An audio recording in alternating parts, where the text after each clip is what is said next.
ওয়ালাইকুম আমার আসসালাম। প্রশ্ন হচ্ছে, পেশেন্টের বয়স 37 বছর, পায়খানা খুব কষা, কনস্টিপেশন দীর্ঘদিন থেকে, অ্যালোপ্যাথি ওষুধ ওষুধ খেয়েছে, হোমিও খেয়েছে, কোনো কিছু হয় নাই।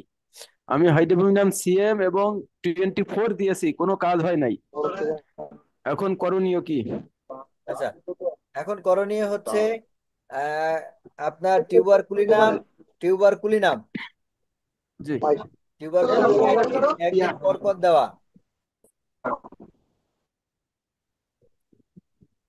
কয়দিন দিব? টিউবারকুলিনাম একদিন পর পর দেবেন। সেটা হচ্ছে 1 এম।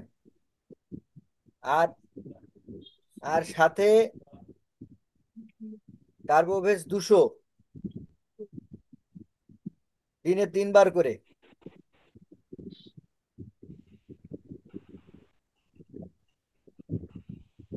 তারপরে জি, দেখা যাক ঠিক কি আছে। অবস্থা দাঁড়ায়, তারপরেরটা পরে দেখা যাবে। ইনশাআল্লাহ। জি। আসসালামু আলাইকুম। ওয়ালাইকুম আসসালাম। সালামু আলাইকুম স্যার। আসসালাম শওকত। স্যার, বাচ্চা এখন স্যার মোটামুটি সুস্থ আছে, ঠিক আছে। আহ, কিন্তু স্যার অ্যালার্জিক যেটা প্রবণতা, এই প্রবণতাই যায় না স্যার, এটা একটা সমস্যা আর কি। এই প্রবণতা যেতে সময় লাগবে, এত তাড়াতাড়ি হবে না। এজন্য ধীরে ধীরে মেডিসিন গুলো পর্যায়ক্রমে দিয়ে যেতে হবে। তারপরে কি হচ্ছে না হচ্ছে সেইটা অনুযায়ী আমাদের ব্যবস্থাটা নিতে হবে। ঠিক আছে স্যার।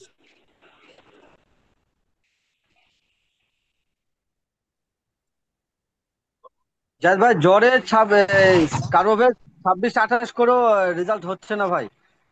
26-28 করে রেজাল্ট হচ্ছে না। জি ভাই, কারোভার 26-28।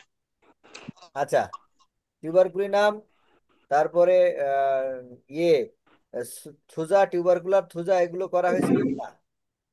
জি ভাই, হাইড্রো করার পরে টিউবারকুলিনাম 1 ডোজ, সোয়নাম আগে সোয়নাম 1 ডোজ, তারপরে টিউবারকুলিনাম 1 ডোজ, তারপর হচ্ছে আমি থোজা, আচ্ছা। সব 1 ডোজ করে দিয়ে তারপরে কারোভার সিএম, তারপরে 26।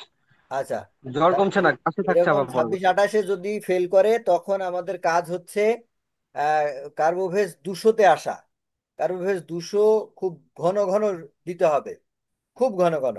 মানে 10 থেকে 15 মিনিট পর পর দিতে হবে, যতক্ষণ পর্যন্ত এই জ্বরটা না যায়। কিছু কিছু কিছু কিছু রুগীতে ঝামেলা হচ্ছে, আর এটা হওয়া স্বাভাবিক। এজন্য দুশ্চিন্তার কিছু নেই।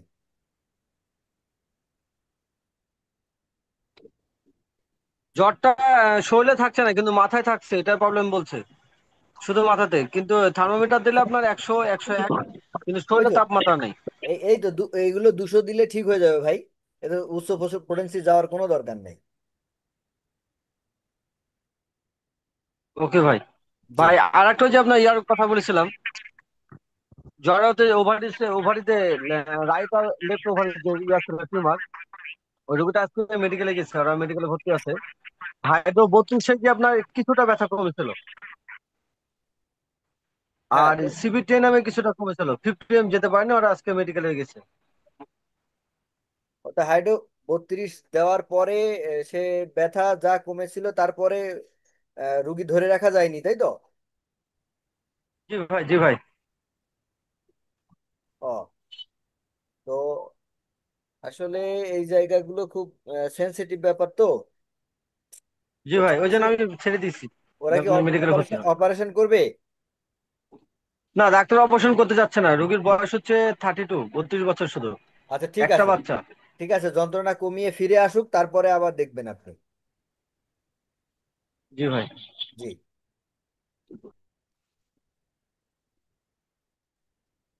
আচ্ছা, আর কি? আসসালামু আলাইকুম স্যার। ওয়ালাইকুম আসসালাম। স্যার ভালো আছেন? আলহামদুলিল্লাহ, শহীদুল। স্যার, এই যে জ্বরের পরে, এখন যে সিজনালি জ্বরটা হচ্ছে, এই জ্বরের পরে দেখা যায় সর্দি কাশি থেকে যায়। আর একটা কথা হলো যে সর্দির পরে আবার দেখা যায় নাকে একটু প্রায় গন্ধটা থেকে যায়। এই তিনটে জিনিস প্রায় থেকে যাচ্ছে, মানে জ্বর সেরে গেলেও এগুলো থেকে যায়। আচ্ছা, এর জন্য কি করা এগুলোর যায়? ক্ষেত্রে কার্বোভেজ 200, কার্বোভেজ 200-তে যদি ঠিকঠাক না হয়, গন্ধটা যদি থেকে যায়, তখন কার্বোএনি 200 দিলে এটা ঠিক হয়ে যাবে। এ নিয়ে দুশ্চিন্তার কিছু নাই। স্যার জ্বরে পরে দেখা যায় হাত পা কাঁপে, মানে শরীর এত দুর্বল হয়ে যায়। আরে এখন যে এটার জ্বরগুলো জন্য কি হচ্ছে, করা যায়? এই জ্বরে জ্বরে শরীরটা এত বেশি খারাপ হয়ে যাচ্ছে, এত বেশি উইক ফিল করছে, যার জন্য এই সমস্যাগুলো তৈরি হচ্ছে। তো যেসব রুগীরা খাওয়ায় অরুচি হবে না, তাদের প্রত্যেকদিন দুটো করে ডিম দিতে হবে। যদি হাই প্রেশারের রুগী না হয়, হাই প্রেশারের রুগী হলেও ডিম দিতে হবে কুসুম ছাড়া। এই খাবারগুলো কন্টিনিউ করতে হবে, এবং তাকে 2-3 দিন এইভাবে যদি খাওয়ানো যায়, জ্বরও টিকবে না, প্লাস এত বেশি দুর্বলও হবে না। এবারে জ্বরে যেটা ঠিক আছে। দেখলাম সেটা হচ্ছে খাবারের একটা বিশেষ ভূমিকা পালন করছে খাবার। তো যারা খাবার আহ, পরামর্শ মতো খেতে পাচ্ছে, তাদের তেমন সমস্যা হচ্ছে না, দুর্বলতা আসছে না। কিন্তু যারা খাবার খেতে পাচ্ছে না, মানে জ্বর হলে, অসুস্থতা হলে অনেকেই খাবার খেতে পারে না। তো সেই জায়গা থেকে যারা খাবার খেতে পাচ্ছে না তাদের জন্য একটু সমস্যা হচ্ছে, সেইটা রিকভারি করতে একটু সময় লাগছে আমাদের। স্যার থাইরয়েডের যে যে ওষুধগুলো লাগে, আমাদের তো 10টা ওষুধই তো থাইরয়েডের কাজ করে কিছু কিছু। স্যার স্পেশালি ভাবে থাইরয়েডের নাম যেটা আছে, এই ওষুধের পরিবর্তে আমাদের কোন ওষুধটা বেশি ভালো কাজ করে? আমরা আমরা থাইরয়েড নিয়ে কাজ করছি, আরো কিছুদিন পরে বলবো থাইরয়েডের ব্যাপারটা।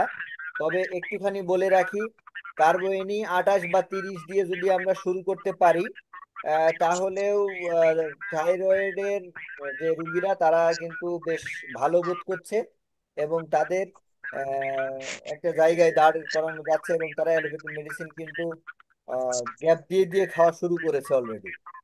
তো এগুলো একটু মাথায় রাখতে হবে। আর এই ক্ষেত্রে থাইরয়েডের নাম কি কোনো, মানে এটা তো আমাদের দেওয়ার রুলস নাই, কিন্তু কি মাঝে মাঝে কি দেওয়া যায়? এখন থাইরয়েডিনাম আর থাইরক্সের মধ্যে কোনো পার্থক্য আছে বলে আমি মনে করি না। অ্যালোপ্যাথি মেডিসিন থাইরক্স, আর আমাদের থাইরয়েডিনাম একই।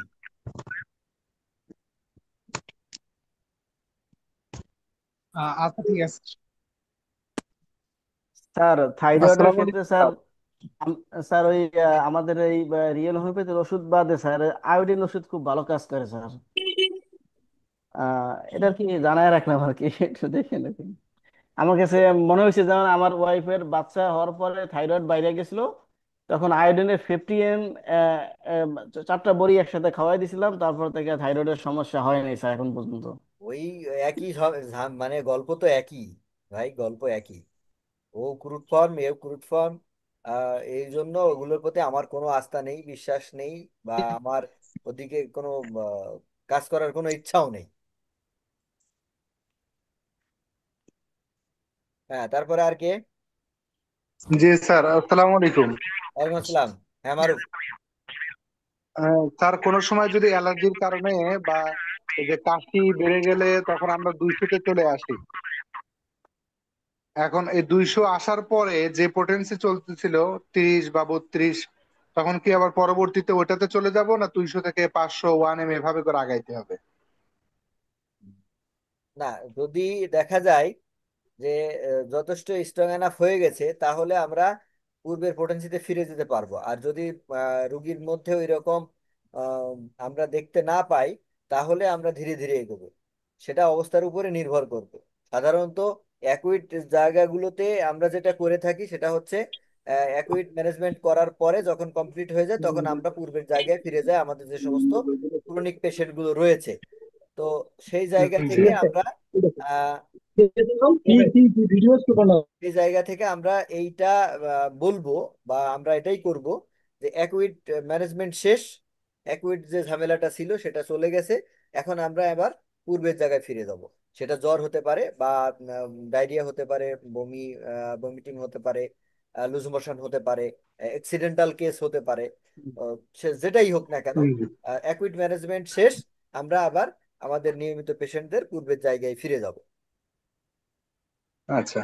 আচ্ছা স্যার, আর একটা বিষয় হলো টিউমারের ক্ষেত্রে দেখা গেল যে 30 থেকে 40 পর্যন্ত যাওয়া হয়ে গেছে, কিন্তু কোনো ধরনের পরিবর্তন নাই, একই রকম আছে। আহ, তো সেক্ষেত্রে কি অন্য কোনো মেডিসিন মাঝখান দিয়ে অ্যাপ্লাই করা যায় কিনা, হ্যাঁ, নাকি মাঝখান এটাই দিয়ে আগানো? আমি তো সেটা সবসময় বলে আসছি, যে আমরা রুগীদের আরোগ্য ত্বরান্বিত করার জন্য আমাদের সাইকেলের অন্যান্য সাইকেলগুলো একটা জায়গায় আমরা ধারাবাহিকভাবে চলছি ঠিক আছে, কিন্তু অন্যান্য সাইকেলগুলো আমরা রাউন্ড দিয়ে আসবো, যাতে করে রুগীর আরোগ্যের হারটা খুব ফাস্ট হয় এবং আমরা সেটার দিকে এগিয়ে যেতে পারি। যেহেতু রুগী সবসময় চাই যে আমাদের একটা ফাস্ট সার্ভিস যেন আমরা পাই। আমার জি। যে কনসেপ্ট সেটা সেটা হচ্ছে যে মানুষ জানে যে হোমিওপ্যাথি ধীরে ধীরে কাজ করে। এই কনসেপ্ট থেকে মানুষকে বের করে নিয়ে আসতে হবে, আমাদেরকে বের হতে হবে। তো যার জন্য আমরা জি। একটা ফাস্ট সার্ভিস দেব, যেহেতু আমরা আমাদের প্র্যাকটিস লাইফে দেখেছি হোমিওপ্যাথি যত দ্রুত মানুষের একটা কষ্টকে লাঘব করে সুন্দর সুস্থ জায়গায় ফিরিয়ে দিতে পারে, অন্য কোনো প্যাথির এই ক্ষমতা নাই। তো যেহেতু আমাদের হাতে অপশন আছে এবং আমাদের সেই ওষুধের কার্যকারিতা আছে, তাহলে আমরা এই সমস্ত স্লো আইটেম জায়গাগুলোতে যদি আমরা এগুলো করতে পারি, তাহলে কিন্তু আমাদের এই যে বদনামের যে জায়গাগুলো আছে, যে লিমিটেশনস এর যে জায়গাটা আছে, সেই জায়গা থেকে আমরা বেরিয়ে আসতে পারবো। আচ্ছা, জি স্যার। জি। ভাই টিউমারের সব সাইকেল ঘোরার পরও আবার হাইড্রো 40 আসলে কিন্তু কমছে না ভাই, এক্ষেত্রে। আচ্ছা, এক্ষেত্রে হাইড্রোতে থাকার কোনো মানে হয় না, পরের মেডিসিনে আমি চলে যাবো এবং ধীরে ধীরে পাওয়ার বৃদ্ধি করব।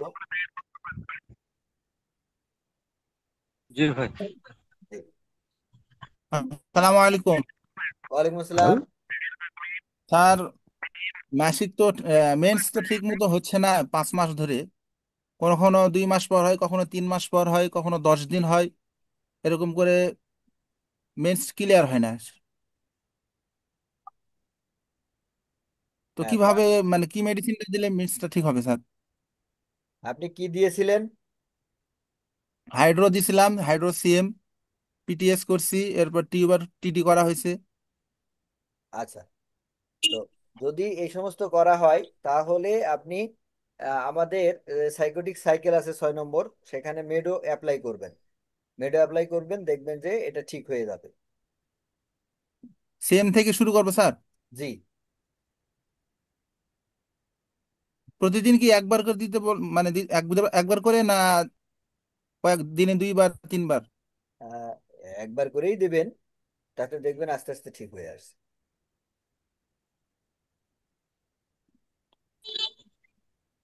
জি স্যার। ভাই একটু বলবো, জি জি। এক্ষেত্রে ভাই হাইড্রো 26, 28, 30 এই তিনটাতে মোটামুটি ভালো রেজাল্ট হয় ভাই, যাদের অনিয়মিত মাসিক সেটা এবং তো হয়। ক্লিয়ার হয়। এই যদি যখন আটকে যাবে হচ্ছেই না, এমন কিছু কেস পাওয়া যাবে যেগুলো খুব জটিল, সেই সব কেসগুলোতে এভাবে চলে যেতে হবে। ওকে।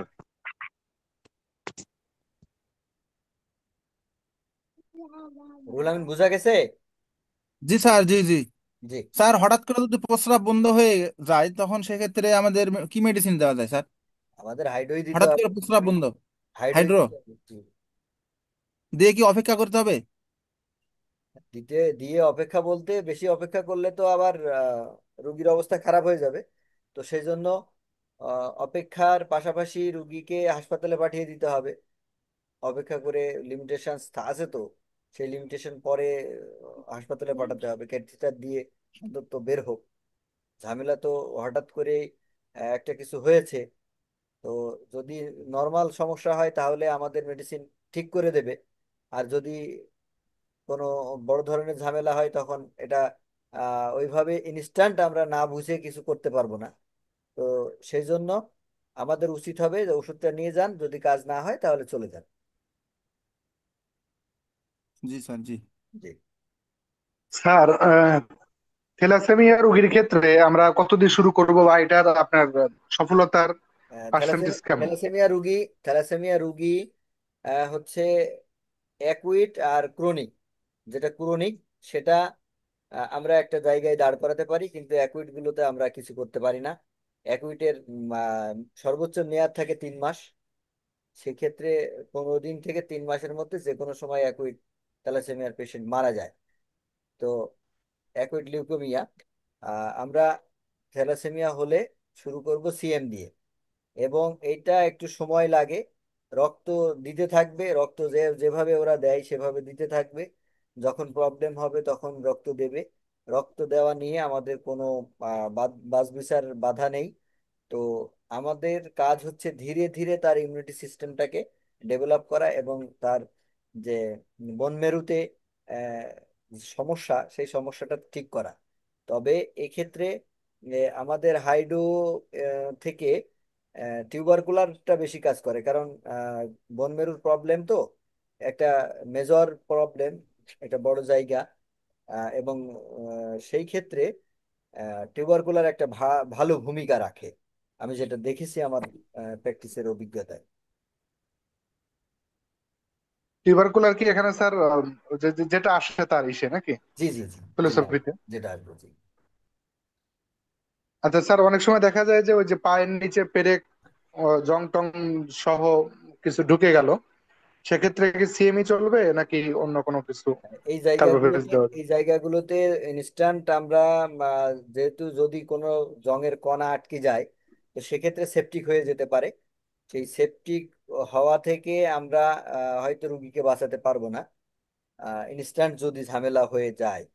তো কার ভাগ্যে কি আছে তো কেউ জানে না, দেখা যাচ্ছে রুগীটা টিটনেস হয়ে মারা গেল, তখন কিন্তু আমাদের একটা বদনাম হবে। এই জন্য যে সিস্টেম সরকার করে রেখেছে সেটা হচ্ছে টিএস দিতে হবে। টিএস দেওয়ার পরে দেন আপনি এগিয়ে যান, আপনি আপনার সিস্টেম অনুযায়ী এখন কোনো অসুবিধা নেই, কিন্তু টিএসটা তাকে দিতে হবে। আচ্ছা জি স্যার, জি। জাজাকাল্লাহ। স্যার, আহ, এক মিনিট, এক, হ্যালো হ্যাঁ হ্যাঁ, বলেন। স্যার, এই বাথরুমের সময় এক রুগীর রক্ত আসে, বাথরুমের সাথে ফোঁটা ফোঁটা করে রক্ত পড়ে, হাইড্রোসিএম দিয়েছি, দেওয়ার পরে মোটামুটি ভালো ছিল, কিন্তু এখন 15 দিন পরে ফোন করে বলতেছে এখন নাকি রক্ত আসতেছে। স্যার এখন কি করা থাকে? সিএম, সিএম পরিবর্তে কি 200 দিব না অন্য কোন মেডিসিন দিব? বাইলসের যে ক্লাসটা হয়েছিল সেই ক্লাসটায় কি আপনি ছিলেন? জি না স্যার, আমি শুনেছেন নতুন তো। কিনা? 79, 80 বা 78, 79 এরকম নাম্বার ক্লাস, এই ক্লাসটা আপনি শুনে জি, নেবেন। তারপরে আচ্ছা যদি জি সমস্যা হয় তখন আপনি আমাকে ফোন দেবেন। আচ্ছা জি, জাজাকাল্লাহ, ঠিক জি। আছে।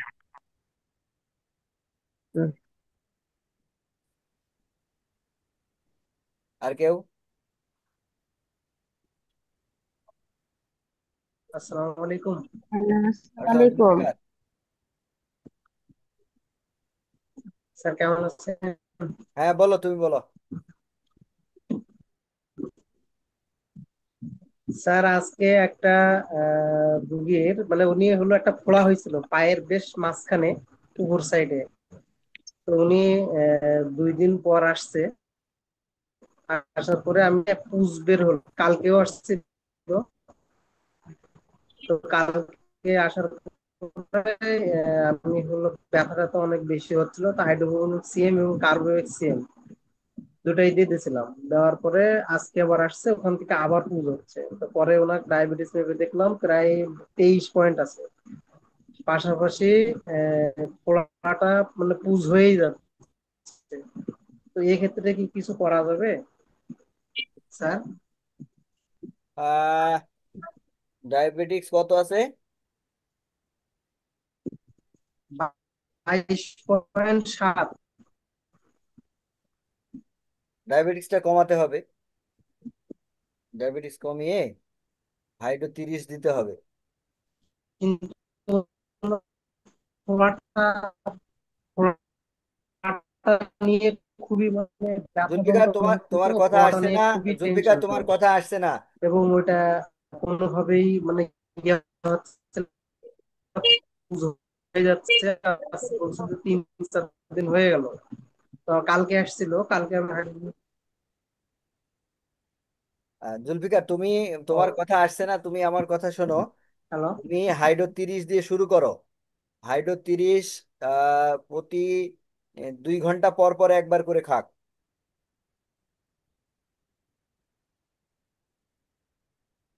ঠিক আছে?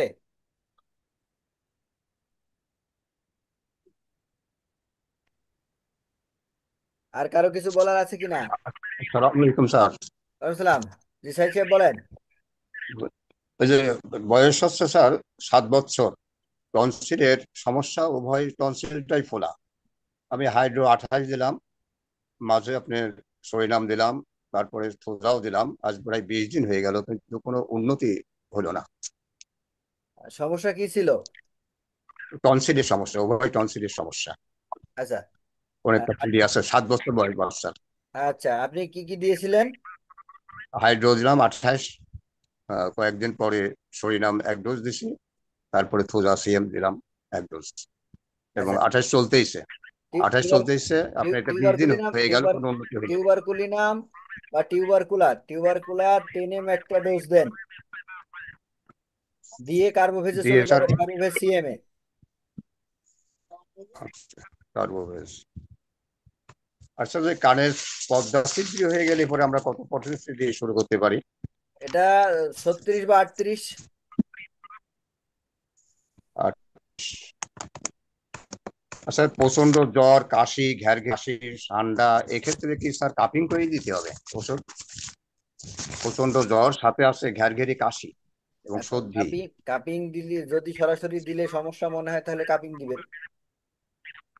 আচ্ছা।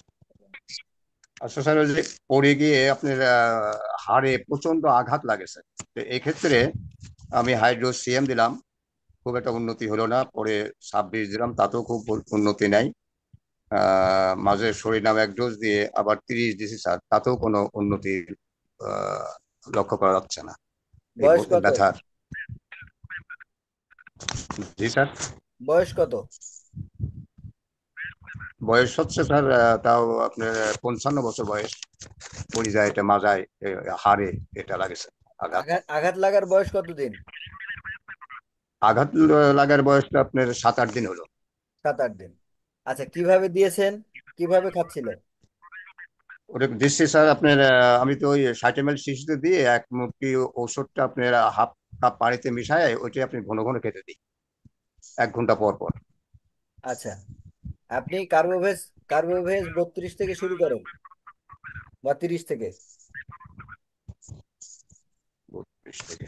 আচ্ছা স্যার, নাকে পলিপাস, শ্বাসকষ্ট হয়, অ্যাজমাও আছে, প্রচুর সাদা স্রাব যাচ্ছে 10 বছর বয়সে মেয়ের। এই ক্ষেত্রে কত পটেন্সি দিয়ে শুরু করা যেতে পারে?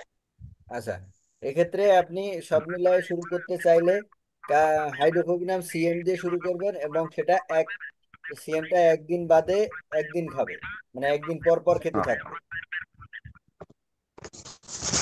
আর স্যার, আমার আমার ব্যাপারটা স্যার, এটা কি করা যায়? আমার তো ওই স্যার এমনির সময় খুব একটা কাশি আমি অনুভব করি না, অল্প অল্প কফ মাঝে মধ্যে ওঠে, অল্প স্বল্প কাশি হয়, কিন্তু দুপুরে শুলেই এই কাশিটা প্রচন্ড আকারে, কফ উঠতেই থাকে, উঠতেই থাকে, উঠতেই থাকে। এবং এটা তো আমি দীর্ঘদিন হয়ে গেল। আমি 200 এটা আমার সহ্য হলো না। আমার 500 আমি কার্বোভেজ খেলাম, হলো না। 0-3-তেই আমি মোটামুটি একটু ভালো কোন রকম থাকি। আর মাঝে মাঝে আমি খুব দুর্বল হয়ে পড়ি, এবং এমন অবস্থা হয়ে যায় যে মনে হচ্ছে যে আমি এখনই বোধহয় আস্তে আস্তে দুর্বল হতে হতে মারা যাব। আর পিছনের নির্দিষ্ট একটা বিন্দু পরিমাণ একটা জায়গায় জ্বালা হয়, এটা মাঝে মধ্যে হয়। কিন্তু এই যে আপনি এখন মাঝে মধ্যে মেডোরিনাম শরীরটা 200 পাচ্ছি। একটা ডোজ খাবেন। জি স্যার। মেডোরিনাম 200 একটা ডোজ খাবেন। মেডো 200। 1 ডোজ। 200 খেয়ে স্যার ওই আবার 0-3-তেই থাকবো জি, নাকি? 0-3-তে আসবেন। কার্বোভেজ। আচ্ছা স্যার, আমরা যে না ভাইটাল রিয়াকশন যে ক্যাটালাইজ করি, এক্ষেত্রে যে সিএমই দিতে হবে না অন্য পটেন্সিও দেওয়া যায়? সেটা রুগীর অবস্থার উপরে। যেমন আপনি সিএম দিলে আপনি নিতে পারেন না, আপনার সহ্য হয় না। তো আপনার মতো আচ্ছা এরকম এরকম রুগীদের হায়ার পোটেন্সি দেওয়া যাবে না। আচ্ছা। ও ওয়ালাইকুম যেমন আমি ডাক্তার। জি। আপনার মেডো হায়ার পোটেন্সি দিতে পারতাম, কিন্তু মেডো হায়ার পোটেন্সি আপনি দিতে পারলাম না। 200 এক ডোজই খেয়ে আমি আমার দেখতে হবে যে কি হয়, এটাই জি। তো। ওয়ালাইকুম। আসসালাম, আমিন আপা বলেন। জাহেদ ভাই, আমার তো ওই যে হাইড্রো 15 খাইলাম, কোনো যে কাজ হলো না ভাই। ভাই হাইড্রো 15 খাইতেছি, কালকে অনেক ব্যথা উঠছিল, তারপরে কোনো কোনো খাওয়ার পরে গ্যাসে করে খেয়েছিলাম, একটু কমছিল, কিন্তু আজকে বিকেল বেলায় প্রচন্ড ব্যথা, মানে এমন ব্যথা, আমি কোনো কোনো খাইছি তাও কাজ হয় নাই। পরে ব্যথার বড়ি খাইছি, গ্যাসের বড়ি খাইছি এবং হাসপাতালে যাওয়ার উপক্রম হয়েছিলাম। তো এখন আমি এই অবস্থায় কি করবো? তারপরেও কমার পরে এখন আমি হাইড্রো 15 খাইতেছি। তাহলে এখন কি আমি 0/18-তে যাবো না অন্য কোনো প্রেগন্যান্সি খাবো? আচ্ছা, না আপনি যেখানে আছেন ওখানেই থাকবেন। আর হচ্ছে সরিনাম খাচ্ছেন? হ্যাঁ, সরিনাম খাইতেছি। তবে একটা বিষয়, মানে হাইড্রো 15 খাওয়াতে আমার কমলো না, কিন্তু আমি ওই সরিনাম সিএম খাইতেছি। 2 ডোজ খাইছি, খাওয়ার পরে ব্যথাটা কমছে। এবং কি সাথে আমি যে বললাম ব্যথার বড়ি এবং গ্যাসের বড়িটাও খাইছিলাম। আচ্ছা, ঠিক আছে, অসুবিধা নেই। আপনি হচ্ছে এর মধ্যে থুজা 1 ডোজ খাবেন। আর তার 2 থেকে 3 দিন পরে সিফিলিনাম 1 ডোজ খাবেন। খেয়ে যেটা চলছে এটা চলতে থাকবে, হ্যাঁ। আচ্ছা, আর হচ্ছে, আচ্ছা জাহিদ ভাই, এরকম যে পিত্তথলিতে পাথর এরকম কি গেছে? আমার তো সবাই ভয় দেয়, মানে 2 দিন যে ব্যথা, এর জন্য সবাই হাসপাতালে ভর্তি করার চেষ্টা করতেছে। আর বলতেছে অপারেশন, অযথা কষ্ট করবা কেন, মানে এগুলা সাজেস্ট করতেছে আমাকে। আর আচ্ছা, আমি কি করব? এখন এখন যদি আপনার মনে হয় যে আমার কথার উপর আস্থা নেই, আপনার আত্মীয় স্বজন এর কথার উপর আস্থা আছে, তাহলে আপনি সেটা করবেন, কোনো আপত্তি নেই। না না, সেটা না, কিন্তু আপনার সাথে আমি পরামর্শ করতে চাইতেছি। আমি চাইতেছি না অপারেশন করার জন্য। না, সেটা তো আপনাকে বলেই দিয়েছি আপা। কোনো সমস্যা নেই।